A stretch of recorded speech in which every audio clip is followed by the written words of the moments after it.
Buenos días, queridos hermanos y hermanas, que el Señor les bendiga. El Evangelio que la Iglesia nos presenta para el día de hoy, martes de la tercera semana del tiempo de Adviento, es un Evangelio que nos subraya que lo más importante en una vida de fe es hacer la voluntad de Dios. Escuchemos el Evangelio de hoy.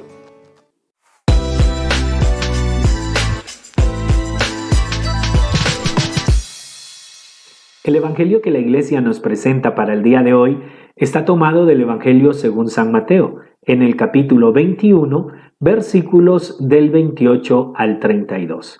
Dice la palabra del Señor así: En aquel tiempo Jesús les dijo: A ver, ¿qué les parece?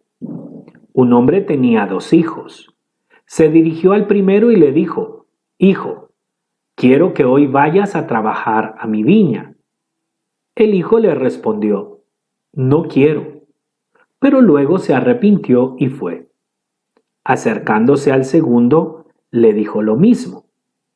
Este respondió: Voy ya, Señor. Pero no fue.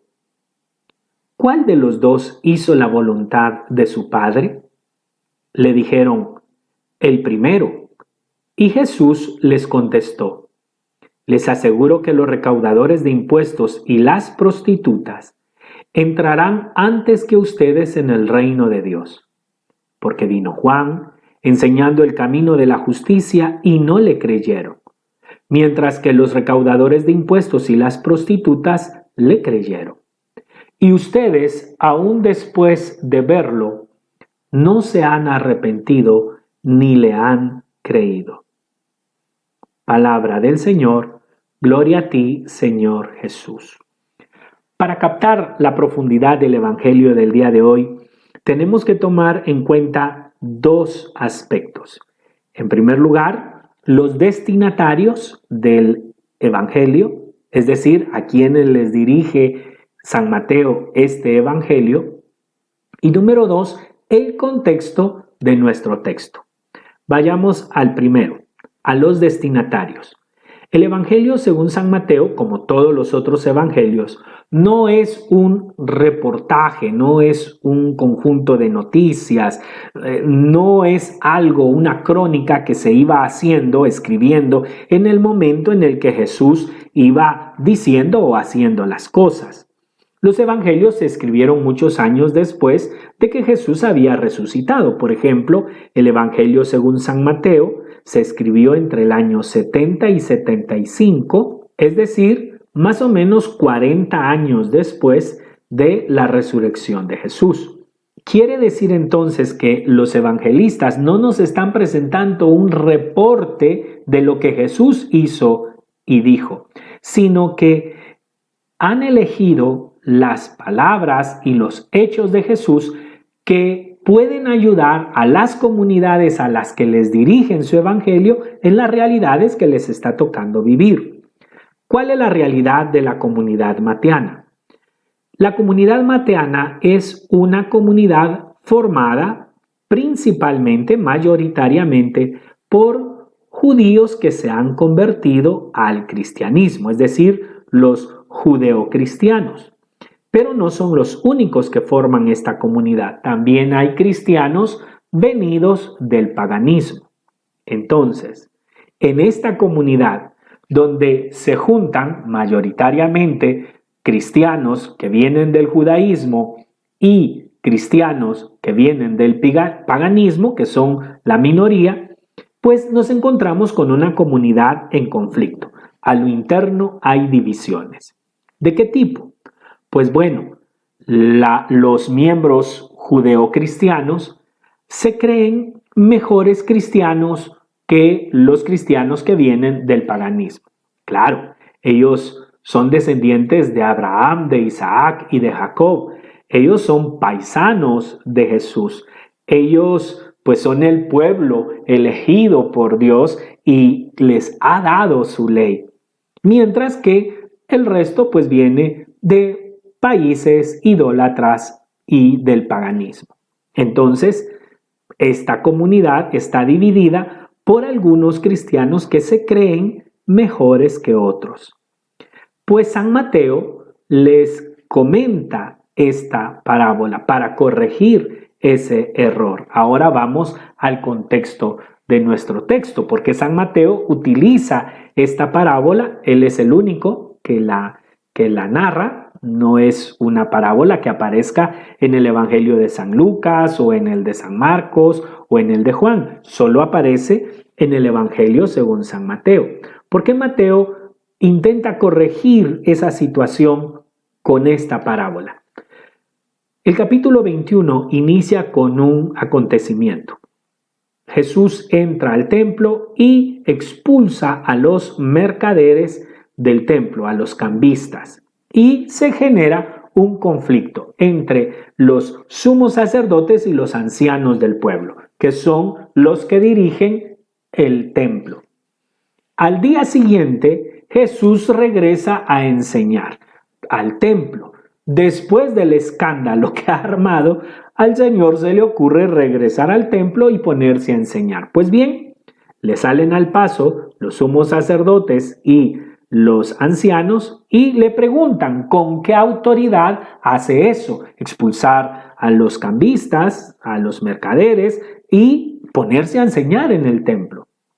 Ese fue el evangelio del día de ayer. Lo que pasa es que ayer no lo reflexionamos porque reflexionamos el evangelio propio de la fiesta de Nuestra Señora de Guadalupe. Pero ese fue el conflicto de ayer. Jesús les va a hacer una pregunta y les dice, si ustedes me responden lo que yo les pregunto, les digo de dónde viene mi autoridad. Juan, ¿qué era? ¿Un profeta o un loco que andaba allí predicando? Como ellos le temían al pueblo y el pueblo tenía a Juan el Bautista como un profeta, no quisieron decir en contra de Juan algo, pero tampoco querían decir algo en contra de Herodes, quien tenía ya preso a Juan. Entonces simplemente dicen, por conveniencia, no lo sabemos. Y Jesús les dirá, pues entonces yo tampoco les digo de dónde viene mi autoridad. Inmediatamente después de eso, les cuenta esta parábola. O sea, tomen en cuenta, le está dirigiendo este evangelio, esta parábola, a una comunidad donde unos se creen mejores que otros. Y les cuenta una parábola donde Jesús está en conflicto con los sumos sacerdotes y los ancianos del pueblo, los que se creen con más autoridad de Jesús. Y entonces les cuenta una parábola con dos preguntas. La primera pregunta es muy fácil. ¿Qué les parece? ¿Qué opinión les merece? Ustedes que son los expertos en todo este tema de la ley, ¿qué les parece esto? Un hombre tenía 2 hijos. A los 2 les pide lo mismo. El primero le dice que no, se arrepiente y lo hace. El segundo le dice que sí, que con mucho gusto, pero no lo hace. Si Jesús lo hubiera dejado hasta allí, la respuesta era bastante sencilla realmente para ellos, porque en realidad el primero, a la luz de lo que la ley establece, era el que hizo lo correcto. En la mentalidad judía, la mentalidad de cumplir la voluntad de Dios expresada en los en los ritos y en los mandamientos, pues el primero hizo lo correcto. ¿Por qué? Porque hay un mandamiento. El cuarto, honrar padre y madre. Pues bueno, este muchacho públicamente había dejado bien parado a su papá porque le hizo caso. Los demás decían, oye, este es un padre al que sus hijos le obedecen. El segundo no, el segundo lo deshonró porque al final no hizo lo que su padre le estaba enviando a hacer. Pues bien, aquí Jesús cambia la pregunta y ya no es ¿qué les parece? Cambia la pregunta por algo mucho más profundo y les dice, ¿quién de los dos hizo la voluntad de su Padre? Y esta es la clave para nosotros los cristianos, porque Lo que Jesús está diciendo es que más importante que hacer, más importante que parecer, más importante que todo mundo sepa lo que yo hago y acredite y diga, oye, qué buen cristiano eres, más importante que todo eso es hacer la voluntad de Dios. ¿Y qué significa hacer la voluntad de Dios? En el plan de Dios no está solo lo que tú dices, sino que tú debes respaldar con tu vida aquello que tú dices. Es decir, el problema no es lo que dice mi boca. El problema es si mi vida confirma lo que estoy diciendo con mi boca. Por ejemplo, muchos decimos, yo nací católico, soy católico y voy a morir católico. La cuestión no es que lo digas y que lo afirmes. El tema es si vives como católico, si tu vida es la de un católico en realidad. Porque el catolicismo no es solo un adjetivo, un calificativo, un título. El catolicismo es un estilo de vida, es una forma de vida, es vivir al estilo, a la forma de Jesús, como la iglesia nos lo enseña. Están peor aquellos que dicen, sí, yo soy católico pero no practicante. ¿Qué rayos es eso? ¿Qué significa eso de soy católico pero no practicante? Eso está como que yo les diga, sí, soy hombre pero no ejerzo. ¿Qué es eso? El catolicismo, vuelvo a repetir, es un estilo de vida. De tal manera que el tema no pasa por lo que yo digo o por lo que yo enseño o por lo que yo sé. El tema pasa por lo que yo hago. Y en ese sentido, la respuesta tiene validez. Claro, el primero al final, al principio dijo no, pero fue. Y eso es lo que cuenta, que nuestra vida confirme lo que nosotros decimos. Y en esto hay mucha tela que cortar. Por ejemplo, los padres. Los padres seguramente damos muy buenos consejos a nuestros hijos, seguramente tenemos palabras sabias para nuestros hijos, pero el tema pasa si nosotros en realidad vivimos y nuestros hijos ven en nuestra vida aquello que nosotros les pedimos y les enseñamos a ellos a hacer según nuestro criterio es lo correcto. ¿Se dan cuenta? O por ejemplo, muy pronto van a ser las elecciones acá en Guatemala y yo les quiero pedir a los guatemaltecos, miren, van a surgir discursos maravillosos. Ahora todos los candidatos a presidente se van a vestir de mesías, de personas que vienen a solucionar la vida de todo mundo, que vienen a ser la gente más buena para el país. Pero el tema no pasa por lo que dicen, el tema pasa por su vida. Yo le quiero pedir a mis hermanos guatemaltecos que todos los candidatos, todos aquellos que andan pidiendo el voto hoy porque van a hacer tal cosa o ofrecen tal otra, por favor vean su vida antes de que fueran o pidieran ser candidatos. ¿Qué han hecho? ¿Han hecho algo por el pueblo? ¿Han hecho algo por los más pobres? Desde su realidad, como empresarios, como empleados, como profesionales que eran, cuando no les interesaba la política, qué bien hicieron al pueblo. Porque miren, si no apliquen el principio, si no fueron fieles en lo poco, no les den mucho, no van a ser fieles. Es que yo me puedo parar y decir que voy a solucionar todo, pero ¿qué estoy haciendo ahora para aportar? ¿Qué estoy haciendo en este momento? Mi vida es la que respalda mis palabras. Y esto aplica para sacerdotes, predicadores, servidores, políticos, maestros, padres de familia, para todo mundo que ofrece un conocimiento, que ofrece un consejo, que ofrece una guía, pero ¿cómo está tu vida? ¿Vives lo que enseñas? ¿Vives lo que tu boca pronuncia?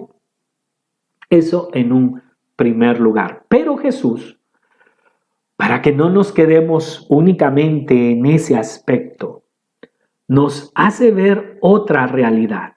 Y esta es la segunda parte del Evangelio de hoy que le da equilibrio a la primera. Y es que Dios no hace acepción de personas, aunque sus opciones de vida hayan sido equivocadas. Dios no se deja llevar por lo externo. Vean, Jesús fue muy claro en decir que lo que Dios ve es el corazón. Jesús dijo, miren, si ustedes oran, no oren como los hipócritas que les gusta que todo el mundo los vea orar y oran en las plazas para que todo el mundo los aprecie y diga qué buena gente es. Entren a su cuarto y en su cuarto oren y su Padre que ve lo secreto los premiará. Y eso lo aplicó al ayuno, y eso lo aplicó a la manera en que da la ofrenda, que no sepa tu mano izquierda lo que hace la derecha. En fin, Jesús, si algo recalcó, es que Dios no ve lo externo. A veces nosotros ponemos énfasis en nuestros sacrificios, en nuestros comportamientos rectos, en nuestras opciones de vida rectas, pero no nos damos cuenta que muchas veces lastimamos a los demás porque le damos más importancia a esa santidad entendida como radicalidad en la vida. Y no nos importa las personas que lastimamos, las personas que escandalizamos, el desastre que provocamos con nuestras opciones.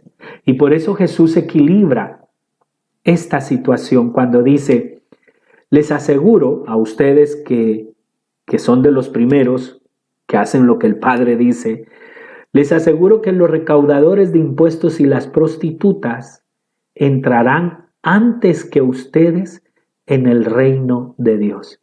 Les quiero hacer una comparativa para que ustedes experimenten lo que estaban sintiendo los pobres sumos sacerdotes y los ancianos del pueblo con esto que Jesús les dijo.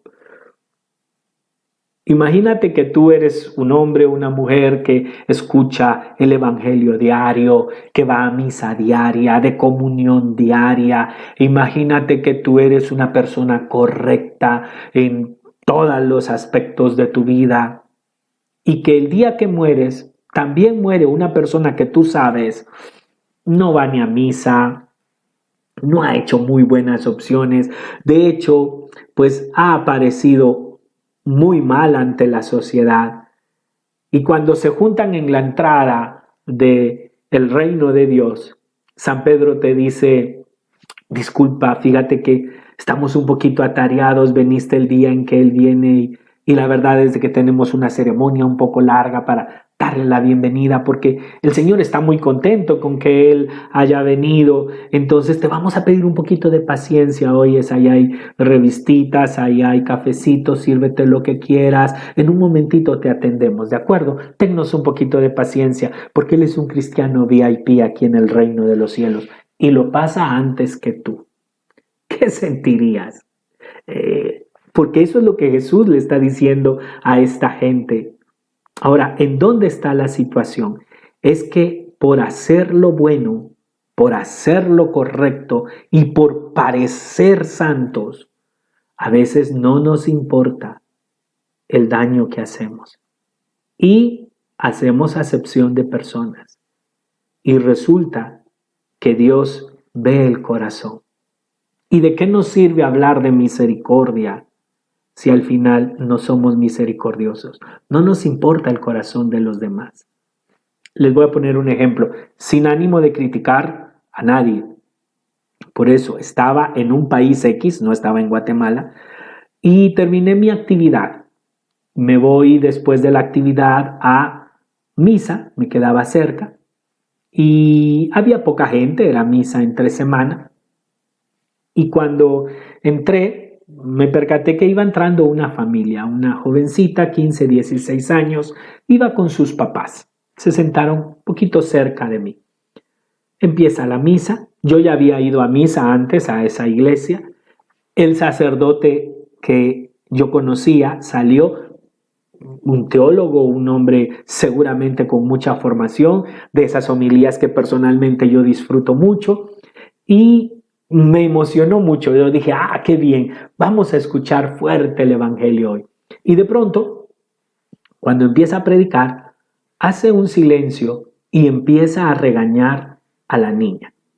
Le dice, mira, si a ti no te importa lo que estamos haciendo acá, por favor salte con tu teléfono. Te veo más preocupada por tu teléfono que por escuchar la palabra de Dios. Hazme un favor, a ti no te sirve de nada escuchar la palabra de Dios. Salte, ve con tu teléfono, ve a comer algo, ve a tomar algo allá afuera, pero por favor no interrumpas aquí en la iglesia. Obviamente todos volteamos a ver. Y la niña estaba con su teléfono, lo tenía así cerquita de ella, dirigiéndose hacia el padre. Como pudo, llena de vergüenza obviamente, le entrega el teléfono al papá, que sigue apuntando al padre, y la niña empieza a llorar y la mamá la abraza. Entonces el padre se consterna porque ve que el papá sigue tomando y le dice, ¿qué están haciendo? Y el papá le dice, disculpe padre, es que esta es la misa de mi mamá de 9 días que acaba de morir. Y mi hermano, que está en Estados Unidos, que fue el que pagó la misa y el que mandó una ofrenda generosa para que se celebrara esta misa, pues nos pidió que si no podíamos hacer una videollamada para que él también participara de esta misa, porque queremos estar en la misa de mi mamá, de 9 días de mi mamá. Y eso era lo que estaba haciendo mi hija. Claro, el padre se limitó a decir, ok, perfecto, entonces no hay problema, tranquilos, sigan. Pero ya había lastimado a una niña, pero ya había herido a alguien. Por hacer lo correcto, por hacer lo que se debe de hacer, no me importa quién sufra, no me importa el daño que causo, el escándalo que provoco, la división que provoco, no me importa eso. Yo estoy haciendo lo correcto. Y eso, queridos hermanos, lo hacemos todos los sacerdotes, los predicadores, los servidores, los coordinadores, lo hacemos todo. Y allí hay una incoherencia. Este segundo punto, por eso pone mucho énfasis en Dios no hace acepción de personas. Para ir terminando. No puede ser posible que haya ateos con un mejor carácter que nosotros, con una mejor manera de tratar a las personas, con una mejor manera de solucionar sus conflictos que nosotros los cristianos. A veces nosotros creemos que porque estamos casados sacramentalmente, tenemos un mejor matrimonio o más santo o más agradable a Dios porque nosotros sí estamos casados por la iglesia.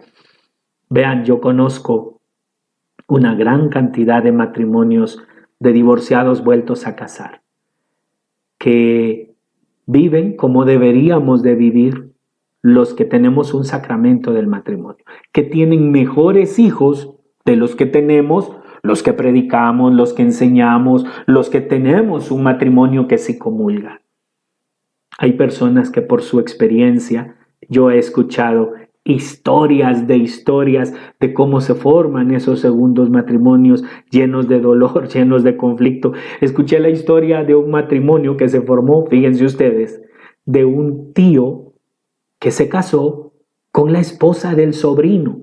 Le quitó la esposa al sobrino. Si yo les pregunto a ustedes, les aseguro que me dicen al infierno. Ese ni tiene que tocar el cielo. Pero era un buen hombre y formó un buen matrimonio.